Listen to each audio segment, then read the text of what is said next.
Hello and welcome to Now You Hear Me. I am your host, Martha Vetubiza, and today we have Yoa. Hi.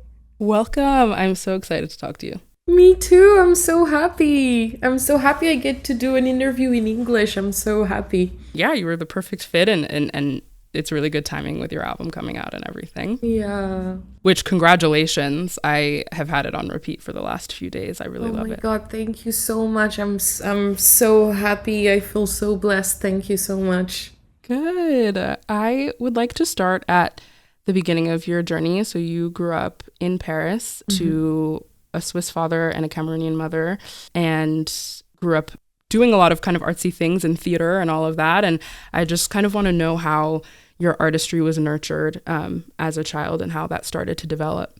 My cultural background was so rich and intense, and both my parents had a particular relationship with music. My mom, she's a dancer, like not a professional dancer, but she's always been dancing. Like I remember family gatherings when I was a kid where we would like have dinner and then push the tables and the chairs and just start dancing. Oh, And I love that.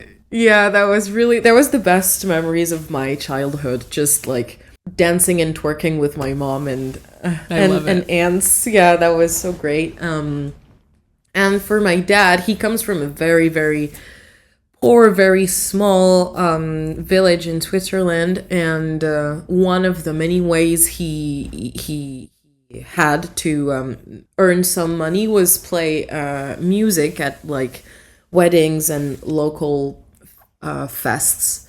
And so he played the accordion.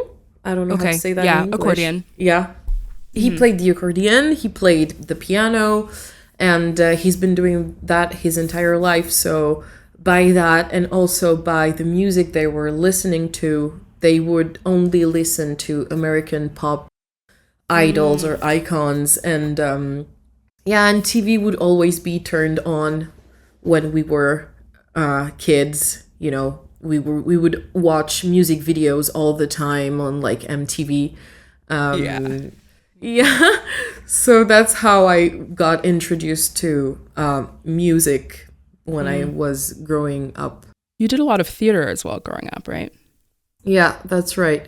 How did that evolve from you? Because I don't know, you're very much like a triple threat, we could say, of, dancing, singing, acting, and all of that. So were all of those things skills that you kind of nurtured around the same time, or were you kind of more focused on theater until it eventually turned into you making music?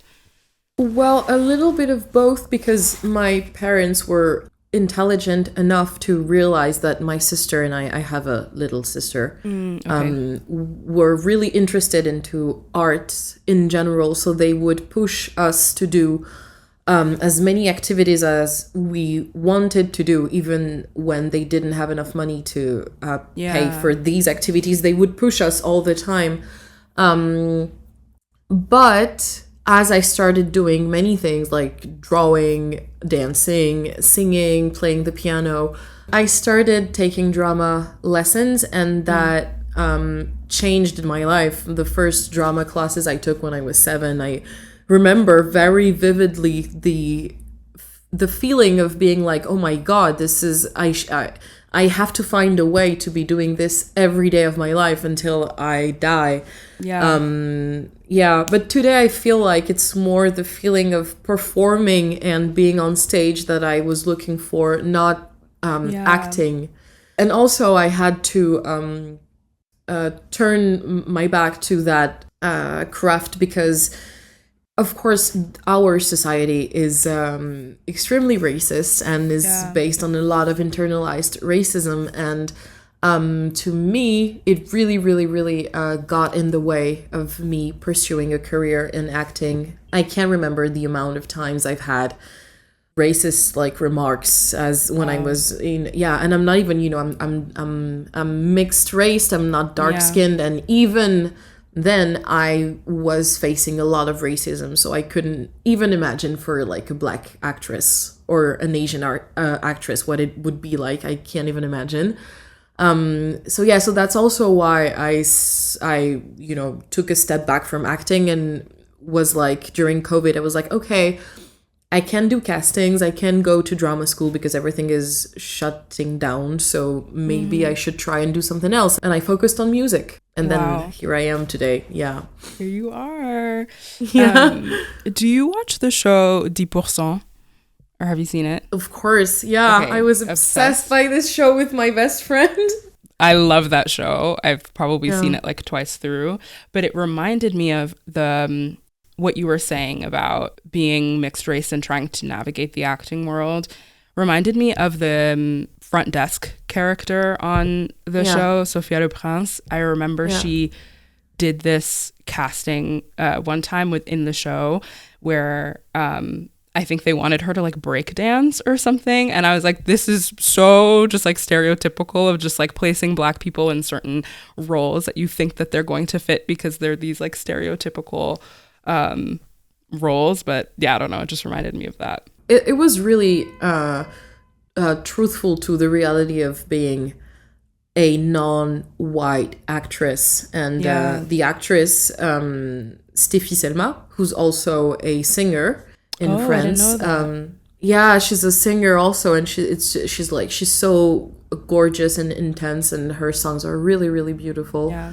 She hasn't faced a lot of racism. I believe she said that in an interview in the roles that were offered to her, but she's faced, racial backlash giving interviews and stuff like that. So it's also it's really sad actually. Yeah, that is really tough that is the world that we live in.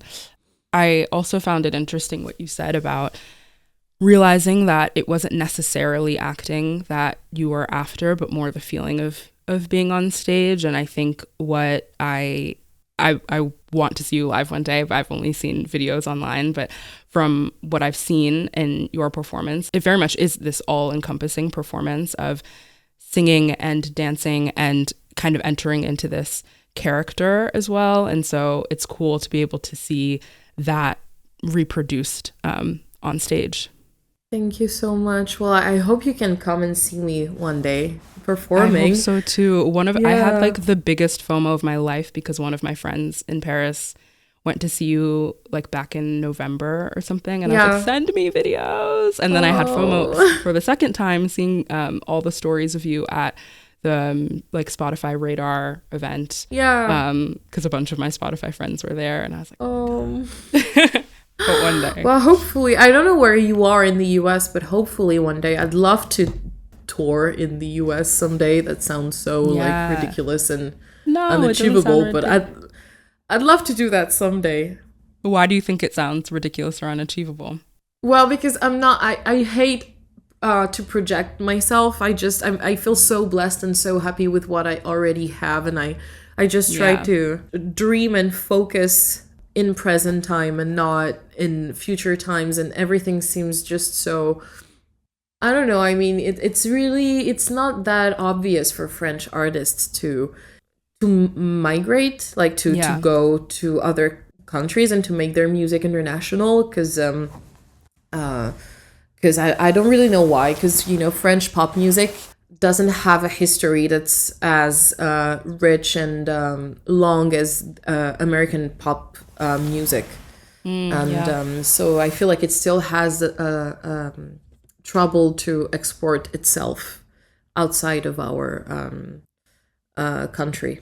No, definitely. I think that's a huge reason too why I wanted to start this podcast, is because I feel really passionately about the fact that non-English music has trouble exporting, just because there's so many places around the world that listen to our music, learn our language and all of that. And I don't think that it's fair that, we don't do the same, and not saying that everybody has to go and learn French or learn Korean or whatever it is, but just being open to the fact that there are so many different stories globally and so many different perspectives that you can hear from is just something that I'm really passionate about. And I don't think it's ridiculous. I think it very much could be something attainable. And I've seen a ton of, French artists coming through to the US and have gone to see them on tour. And so I hope you're among the next. Oh, who are you going to see? Are you going to see Zao de Sagazon? I missed her concert. I really wanted to see her. Oh. I saw last year, I saw L'Impératrice. Oh, nice. Yeah, I saw, I know he's not French, but Stromae is like my favorite artist I'm literally like wearing his brand right now. Oh, nice. Yeah, this is his brand, Mozart. And also, I know she's not French either, but Angèle is also my favorite. And so I saw her, a couple times. But I think you can do it. Recently, I was listening to an interview of you on Folie Douce, and I loved one thing that you said, where you were talking a lot about mental health, body image, things like that, and struggles that you've had. And one thing that I really related to was you were talking about the Style Like You videos and how much they helped you. And it was so cool to hear that, because I had the exact same experience with those videos. And I don't think I've ever talked to somebody who had who would watch those videos and who had the same experience with them. For context for listeners, Style Like You is this like YouTube channel of a mother and daughter duo who do these videos showcasing people's style while also just trying to get deeper about, their body, how they feel about themselves, how they express themselves, maybe how they use clothes as an armor or don't or whatever. And basically with every question that they ask, the guest will take off one piece of clothing, whether it's, jewelry, their shirt, their this, their that, until they're down in their like bra and underwear. And then the final question is, why is it a good place to be in your body? Which that question really resonated with me a lot as a teenager and made me think about my body in a different way. But I just really want to hear about your experience with those videos and your evolution when it comes to that. I come from Paris, and not that many people in Paris know Style Like You. So it's always a very niche, yet very intense experience to find people who felt very connected to that show. And when I was growing up, I struggled with lots of, body dysmorphia. I had an anorexia when I was younger. And I don't know, I feel like watching this show, I've watched so many episodes of this show, and it would be one of my personal goals to feature in this show. It would be so amazing. I feel like it was the first time that I was witnessing diversity. Yes. Because they really invited people with all different kinds of bodies, skin colors, backgrounds, stories. I don't know. I just felt like I could be anything, because I would see anyone go in there, and it really changed the way I was perceiving my body, and I was perceiving the mental idea I had of my body. And also it changed my way of having a first impression on someone. I remember the one with Adwa Abwa. Okay. She's a British model, I think. Okay. And she's been struggling with like drugs all her life, and you couldn't tell when you see her. You wouldn't tell she's had like several overdoses, and I don't know. It just really changed the way I would perceive people the first time I would meet them. It really changed a lot of things to me. This show. Me too. It honestly helped me to also just see my body as something that I don't need to love or hate. Yeah, it was really refreshing to just see all different kinds of races and body types and style types and people with all sorts of different stories, and just very much humanized. Humanizes everybody and brings you back to a level of just, this is my body. This is what it is, and I can't spend so much time and energy stressing over it, especially when for a lot of us who are, able-bodied and able to use our 2 feet every day to walk to the metro or to do this or to do that, it's like, why wouldn't I appreciate my body for the things that it does for me? Exactly. Yeah, exactly. It's a great show. I really encourage anyone who doesn't know this show to get into it, because it's really, really, really, really nice. On the topic of mental health, how are you mentally dealing with the success that you're having? Because I think that while it can be really exciting, it can also be extremely overwhelming. And I just wonder what that feels like for you. It depends on the time of the day, I guess, and it depends on many, many things. I have the chance and privilege to not have that my closest friends do not do this as a job, so that always helps me keeping my feet on the ground at all times. I try to detach myself from this. I really, and especially since the album came out, I try to not go on. I don't feel like I want to go on Instagram as often as I used to, for example. Yeah. But I think, I think I'm fine. I'm not like I didn't go viral. I didn't, exploded from one day to another. So it's really gradually that my success is growing. Yeah. But I feel like right now there's definitely a lot of attention around my project, but also around my person, around me. Yeah. And it's a bit stressful, but I'm pretty fine with it. I'm pretty okay. It's a bit I just really don't want journalists to like mix up what I say, and like I don't want what I say or what I do to be misunderstood. That's really something that would hurt me. And that's the thing that stresses me out the most. But for success and getting famous or whatever, I'm not famous, so it's okay. Yeah. I understand that. And I mean, it's a very vulnerable thing to do interviews, to put out music and all of that, just in the first place. And then on top of that, just, you have done your part to express yourself in the way that you want to express yourself. And so then thinking about like, oh, well, how might this journalist interpret this or twist this or whatever? Like, I'm sure that can get frustrating at times. It is, because also doing interviews, it's really interesting, especially for me, because I've had the chance to only talk to journalists who were really interested in the music and who really seem to have enjoyed my album. But it's really tiring, and it takes a lot of time, and it can be really tiring and really disappointing when you read the results and you see that they talk about your romantic life and things that you don't think you didn't even talk to them about. It's really disappointing, but it wasn't the point. It's pretty rare. It's okay. Yeah, that's good. Well, I would like to talk about the album. Like I said, I really love it. And Thank you. Honestly, I haven't been this excited about a new artist in a long time. And I'm just happy to have... I'm really happy to like be along for this journey as a listener and as a fan, and just seeing where it goes. And I think it's just one of the best debut albums I've ever heard. Oh my God. I know, me just like throwing compliments. No.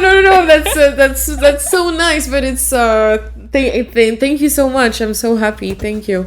Yeah, of course. I'd like to hear about the creation process. Like, how long did it take you to create this? And I know that you collaborated with a handful of people as well. And what was it like during this creation period?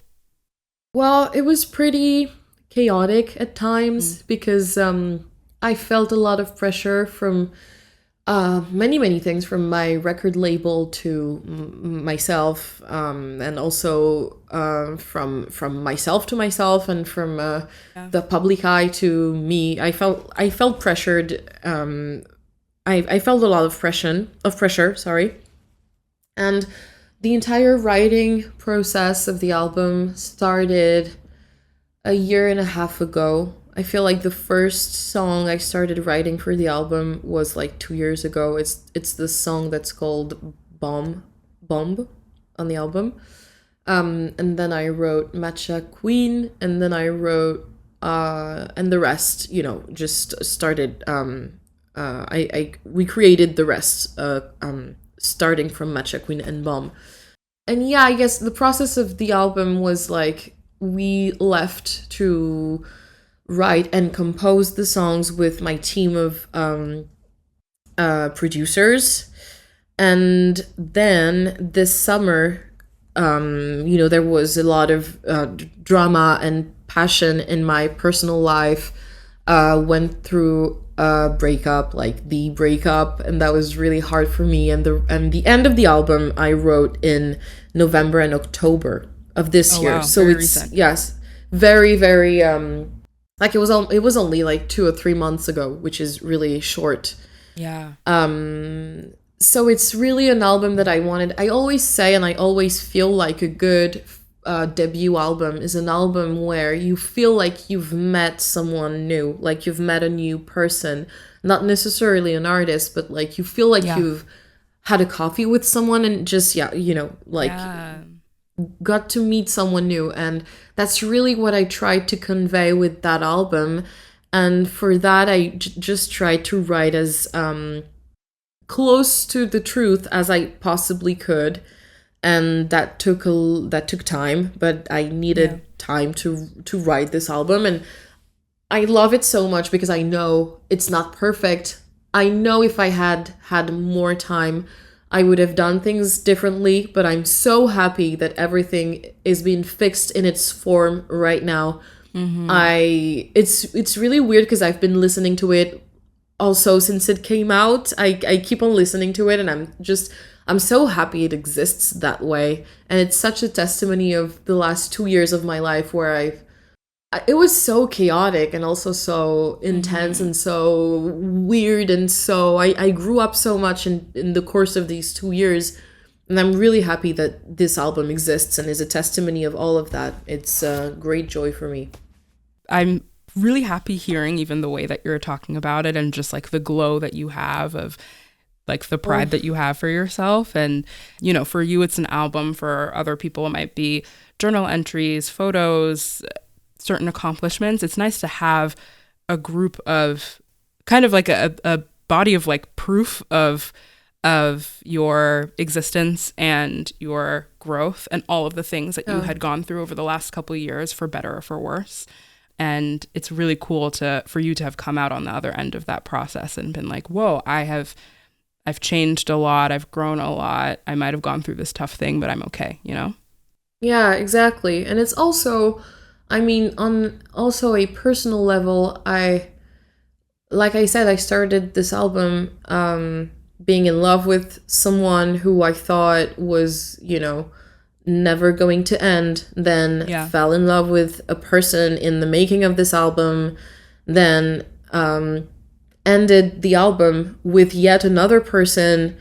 It's also a testimony of all of that and all of that period in my life as, someone in their mid-twenties, changing a lot, asking themselves a lot of questions and experiencing a lot of things and not being afraid to, to just grow. I feel like that's what this album represents to me. It's a moment within the course of these 2 years where I tried to say what I had to say without fears.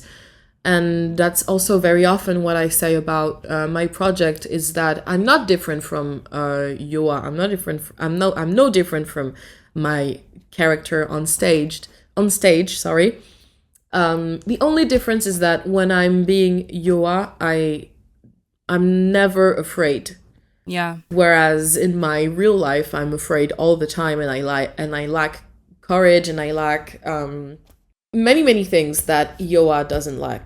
There's a lot that you said just now that I resonate with and have a lot of responses to. I think that what you just said of, your stage persona being fearless versus your actual self being often fearful. It's very interesting to see that a lot of artists feel that way. For example, with Chapel Roan, she is somebody who obviously has a larger than life character that she portrays on stage, and has often said too that, especially she talks a lot about like sex, and her songs are very, you know, don't leave anything to the imagination in that sense, versus she has said that, you know, in her personal life, she's like a little bit more timid in terms of talking about those things, or still has a lot of self like guilt from childhood and growing up Christian, where she like feels even awkward having a crush on somebody. And so it's interesting to see those different sides of somebody and how you can portray a certain part of yourself through an artist project. And also when you were talking about just, you know, being a woman in your mid-20s, one of the things I was thinking about is just like how tumultuous that time can be and how much change happens. And I think one thing that I really enjoyed seeing represented on this album was the theme of friendship, because I think as you grow up, like friendship becomes a lot more difficult. At least for me, it just becomes a lot more difficult than it felt like it was when we were younger. And so I liked seeing two sides of friendship represented on the album, with Contre-cœur, with, you know, no longer being friends with somebody, and then also Mes Copines being like a love song to the people closest to you. So yeah, I would love to hear about those two songs and the inspiration and creation process of them. I agree with you. I feel like we lack cultural representation of friendships, and I feel like as you grow older, friendships and friends, relationships become much more difficult as you thought it would be when you were younger. And to me, in my personal life and in my personal journey as a woman, my friendships and my female friendships have always had the most important place in my heart, in my life, in my soul, in my body, in my everything.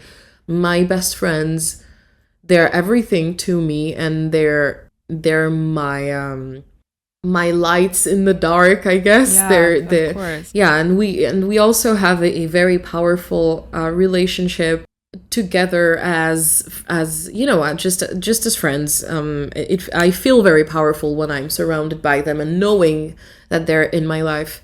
This can cause lots of beautiful things, like laughter and cries and parties and just growing old together. But it can also cause sometimes hate, sometimes incomprehensions, sometimes lots of sadness. And I really wanted to talk about that in the album, because I feel like we lack representation of that in culture. We lack representation of healthy friendships, you know, growing old. I've been watching Girls by Lena Dunham on repeat when I was younger. I know that Lena Dunham is controversial on many ways, but I do feel like Girls was a turning point for me watching that show when I was younger, even though it lacks many things and she is problematic on many ways, but I really enjoyed watching Girls. But still, the representation of friendship that we had in the show was so dark and so sad and not healthy.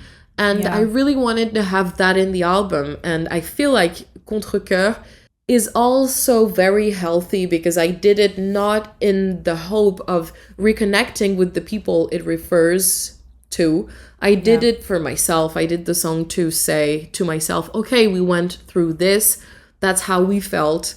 Okay, let's write the song. Let's do it. And I really wanted to talk about, you know, to celebrate friendship, but also celebrate the end of friendships, because they deserve to be celebrated and to be talked about, because we talk about breakups a lot, but not about friendship breakups, and that's also devastating. I feel extremely passionately about that subject, because I think everything you said, there's so much in media, and especially in music, that represents romantic love and not that much that represents other kinds of love. And so I really appreciate when people do talk about that, and both the positive aspects of it and the heartbreak that comes with it as well. It's a tough thing to navigate in your 20s. I was talking about it with my best friend like yesterday, And she was like, man, I mean, I feel like you can, in your 20s, you can either work your ass off to get to where you want to be when you're an adult, or you can, party all the time, go out and just, be brat summer all year long. And she felt like she didn't have that. She there is no in between in your 20s, and it's weird because you don't have money. You might still be at your parents'. You might be in like weird relationships. Like, it's really weird. It's a really unstable period of time, but apparently it gets better when you grow older. So apparently, we'll see. I hope so. Yeah, I don't know. I was talking about a lot of this with friends last weekend as well, of navigating our 20s and also feeling like, I don't know, when you're a kid, it's like you so much look forward to this time, and then you get here, and at least for me, I feel, honestly, at times I still very much feel like a kid, and I am like, oh my gosh, is this adulthood? And we were talking about a lot of this because I had said, one of us had said something about like being young adults, and most of us in my friend group are like 27, 28, and I was like, wait, am I still a young adult? Like, I don't even know what people consider young anymore. But then I thought about it, and I was like, well, if adulthood is, say, 18 years old until the rest of your life, 70, 80, 90, relatively, I guess I'm still a young adult, but yeah, you're still a young adult. I mean, come on. Of course, you're still a young adult. Like, at what point do I become? I don't know. But I mean, speaking of which, and like aging and stuff, one of my favorite lines in Matcha Queen is when you are saying like, oh, she puts so much cream on her face, so it's like it's so criminal to show age, which is also a conversation I've been having a lot with people lately about the expectations on women to not age and not look like their age at all, which is always very interesting to me, that I think women aren't necessarily encouraged to age in a way that is like in line with the biological processes that are happening, and feeling like you have to do so much to combat that, as if aging is like the worst thing that you could do. Yeah, exactly. But it feels like in the media and in our society, it feels like it's the worst thing that could possibly happen to you as a woman. And it's funny because yesterday morning I was watching a reel on Instagram of like Demi Moore, and all the comments were like complimenting her, and by saying she looks so young, she looks 20 years younger and everything. And I was like, wow, it's crazy that she can be beautiful being her age. People always have to say she looks younger, so she is beautiful. It's so exactly, or like, she looks good for her age. I'm like, why can't she just look good? Why can't she just look good? And she does. She looks good, and it's crazy. Yeah, I don't know. I think it's something to celebrate. Another song that I'd like to discuss, which is my favorite one on the album, Princesse Kao, which I love. Oh, when I tell you that I have not stopped listening to that song since it came out, I literally have not. I was telling my friend, I was like, it's Princesse Kao, and then every hour I will switch to Mes Copines and then come back to Princesse Kao. Oh my god, well, that makes me so happy. This friend also was like, Mes Copines is brat, and I was like, yes, it is. Oh my god, that's such a good compliment. But it is very bratty. It is brat. I agree, it is brat. Oh my god, that's so funny. No, I love it. Okay, Princesse Kao, I just would like to hear about the song and what it means to you, as well as the music video, which I've also watched probably 20 times, I won't lie. Oh my god, I'm so happy people connect with this music video, because it was literally made in like 24 hours. The budget is like, yeah, it's crazy. I initially didn't want to make a music video, and then my record label was like, we have to make a music video. And I was like, okay, well, I don't want to do something that's like expensive and takes us hours to do and think of. And we literally had the idea within like 24 hours. And we did the whole thing in 24 hours. Yeah. That's crazy. I literally, so embarrassing to admit, I will like dance along to it and like try to do the choreography. Oh my God, no. What do you mean it's embarrassing? It's not embarrassing at all. Well, it's that's like the purpose. Because I'm not a dancer. Are you crazy? That's the only reason why we make choreographies. It's because we want people to redo them. It's not embarrassing. Oh my God. I'm like trying to do that like leg thing. Oh my God. It's so bad.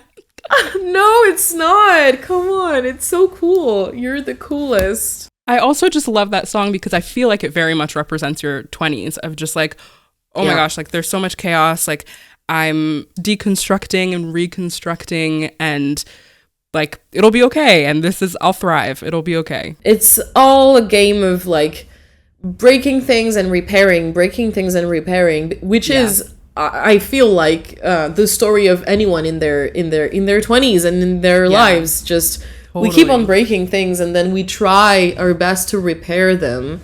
We build things, we break them, and then we try and repair them as good as we possibly can. And this song is the perfect synthesis of that thing. It's just an anthem for that and for making mistakes and just trying your best to do better every time.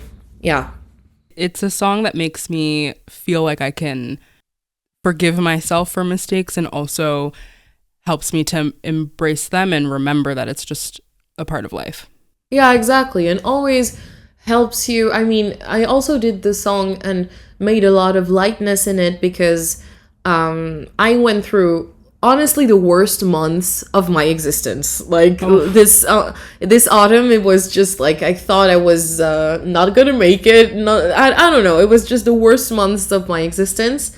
But still I remembered, as you said earlier, I have my 2 legs, I have my 2 arms, I am in good health, I'm living in a country that's not devastated by war, and I'm living in a country that, is built on the privilege of many discriminated people. I have to, I'm okay, I'm fine. I mean, I'm half white. I have privileges and my life is okay. And I live in an environment that's like, it's okay. My mistakes are not gonna kill anybody unless I kill somebody someday, but that's not on my bucket list. That's not gonna happen. So it's okay. So no, it's okay. Our mistakes in our Occidental society as, people that have access to the internet and that are, for most of the people who listen to my music, pretty privileged. Like, not pretty privileged, but like... privileged. Relatively privileged. Yeah. Exactly. Could mean multiple things. Exactly. Well, it's okay. It won't be as bad to make mistakes as if you're, I don't know, like some CEO in an office that has to... that might actually hurt people really badly for several generations by their choices. Yeah. For us, it's pretty okay to like, I don't know. Just to fuck up. Just to fuck up, it's okay. It's okay.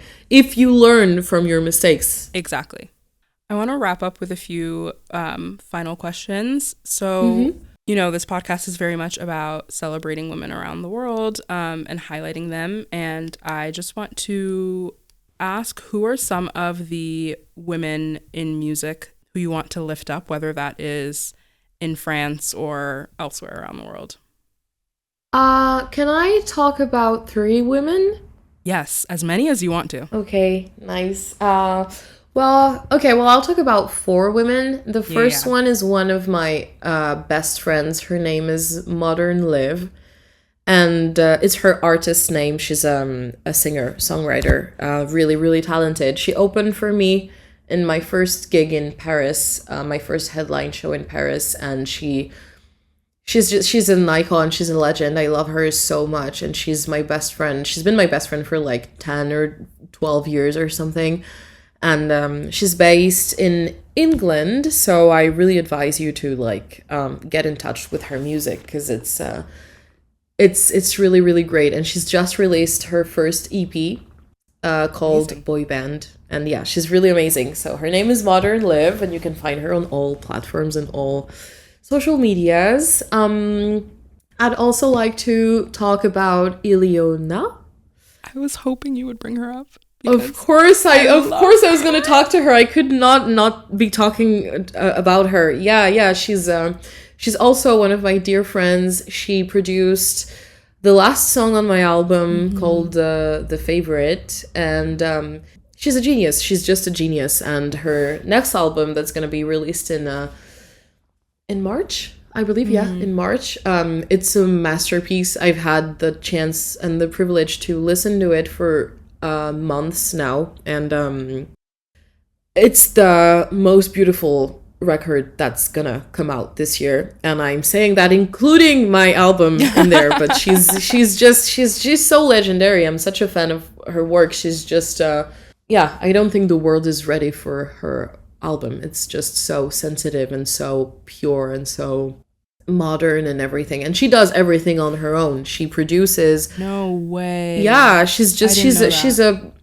really is a producer. She's and now artists, all of her friends are starting to notice it, which is really, really cool. She's incredible. She's incredible. You should talk to her. You should definitely have a podcast. Invite her on the podcast. I don't know how to get in touch with her, because I DM'd her and she hasn't seen it. And Well, I think she has her mail in her. I tried Insta that too. Bio? Oh no! Oh, I know. I'm sure I'll find a way. But she's just so talented, and like also one of the artists that I'm just so excited about, and I'm so happy that she's putting out an album, because I need to be fed. I agree. Yeah. Well, you're gonna eat. Trust me, you're gonna eat very well.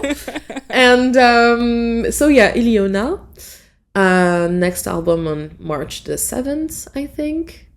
I'd also love to talk about Gigi, who is one of my producers, also one of my idols, one of my icons, one of my close friends in this industry, and she produced Nul on my album. She's one of my dearest producers, and she's releasing an EP this year. And her name is Geagea. That's her artist name. Gigi. She's amazing. She's so amazing. It's very inspired by the Do, like, you know, the French band, the Do. Oh, yeah. Yeah, and it's really like, well, it's not very inspired, but it's like it's in the same mood. Okay. And she's so talented. She's brilliant. She's really brilliant. So I really encourage you to go and listen to her. And the last artist would be a French artist. Her name is Thea. Okay. Thea. Okay. And I am in love with her music. I think it's the same. I'm using the same words, but she's so iconic. And her music is just, it's so teenagey, dreamy, hard. It's like, it's really rock and roll what she does, and she's really punk, and she's anti-capitalist, and she's anti-system, and she's so radical in her artistry and in her way of doing art, and to talk to the public and to talk to the medias and everything. And I just really, and she's a extraordinary vocalist and writer. Her songs, she's such a good songwriter. It's insane how good she is. She's so good. So yeah, wow. I would recommend her work. Well, I will listen to her right after. You're gonna love it. You're gonna love it. I'm so excited. I also wanted to congratulate you on your 2 nominations at Les Victoires de la Musique.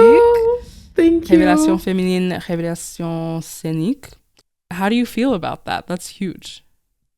Yeah, that's really huge. Well, honestly, I feel so blessed to just having been nominated. I honestly didn't think I would be nominated this year I was kind of hoping in my mind, dreaming of being nominated maybe next year, but I would have never dreamt of this like right now. I would have never dreamt of this ever. Like it's just, it's a part of the things you don't even dare to dream of, because you're like, it's never gonna happen. So I know, right? yeah, so it's, and I'm really stressed about it because I feel like, I don't know, I'm just scared of like falling or not singing well, or just missing my high notes at the end, and missing my choreography. But it's gonna be okay. I hope it's gonna be okay. Of course it'll be okay. That's really exciting. Yeah, it's really exciting. I'm so happy. And you also have a show in April at the Olympia, correct? Exactly. Will you be able to come? Girl, if someone can buy me a flight. Oh, I'd love you to come. I'd love you to come. We can ask my team maybe, but I don't know if they'll be able to book you a flight, but you'll have your ticket to come to the show for sure. I'll try my best. I cannot make any promises, but or I'll come to you. I'll come to you. Yeah, you come to me. Right now I'm in DC. I was living in New York for the last couple of years, but I'm trying to move back to New York. So you'll have to come to New York. Oh, but I'd love to come to New York. But isn't New York so expensive to live at the moment? It was tough. I lived with a roommate in like the tiniest apartment on the planet. I always tell people that living in New York kind of feels like camping. It's like you're in a small space. You're like never really comfortable. You're always a little dirty. Like it's just like, but there's genuinely no place. There's no place like New York. Yeah. Oh my God. And what's nice too is that that's where I see a lot of, these French artists or whoever who comes through, because they all come to New York. I saw Pomme, I saw Louane, I saw Angèle, Stromae, all of them I saw in New York. But I'm really excited for you to play. I just feel like all of the French-speaking artists who I follow, every time they play this venue, it just seems, I don't know very much about it, but it just seems very iconic and something that they dream of doing, and seeing their name, outside of the venue and everything. And so I'm wondering how you're feeling about doing that show. Yeah, well, it's a turning point in French artists' career playing at the Olympia. It's like the most famous gig venue there is in Paris, probably. There are bigger venues because it's not that big. It's like 2,500 seats, I think. But I don't know. It's just I don't know. There's just something that's so iconic about playing there and being there and having your name written on the front of the building. It's just it's a dream. It really is a dream. Once again, a dream that you wouldn't dare to even be dreaming. So yeah. Huge. I saw somewhere that you were trying to get your grandmother to come.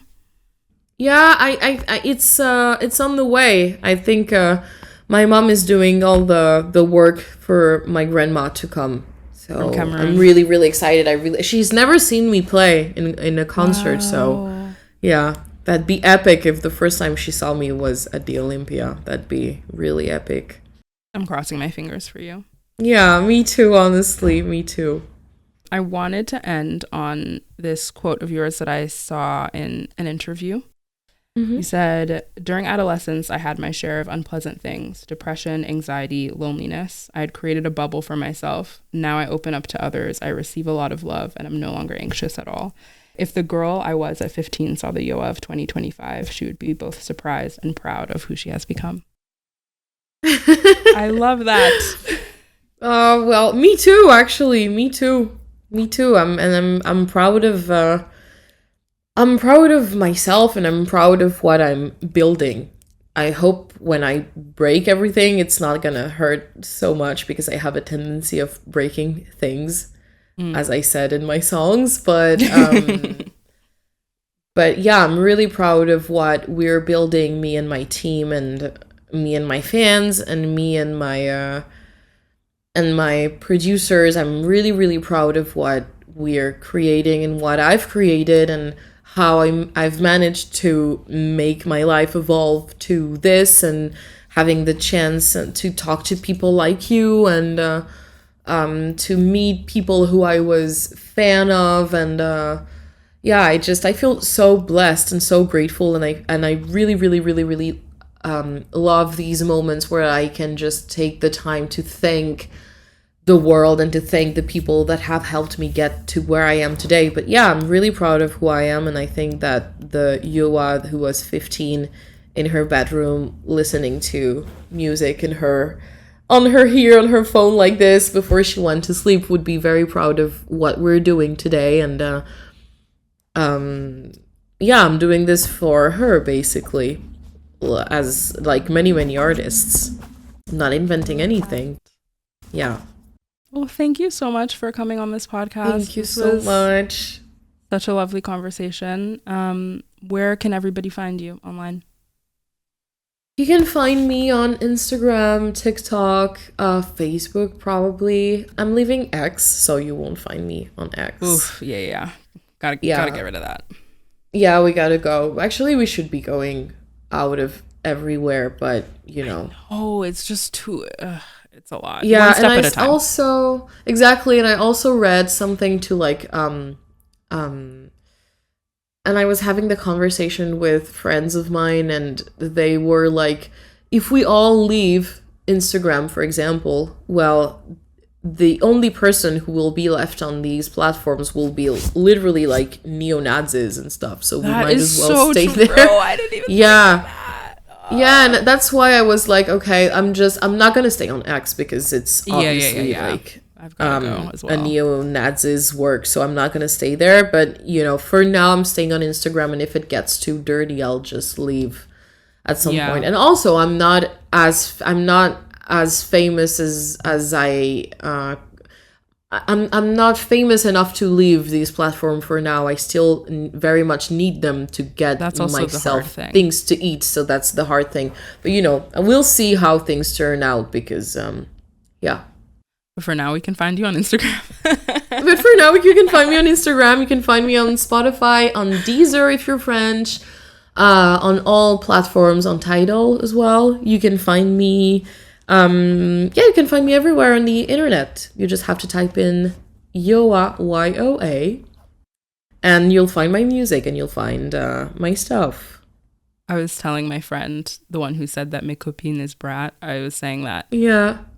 When I tried to Google you, I would be like, Yoa interview, and Google would be like, yoga interview? No. Yeah, it's either yoga or yao. People can seem to say yoa. Yeah, people call me yao all the time. Some people need to go back to school. Yeah. Well, thank you so much, and thank you to everybody for listening. Thank you so much. Thank you. I'll see you later. Yeah, I never know how to conclude. Thank you so much. Yeah, it's okay.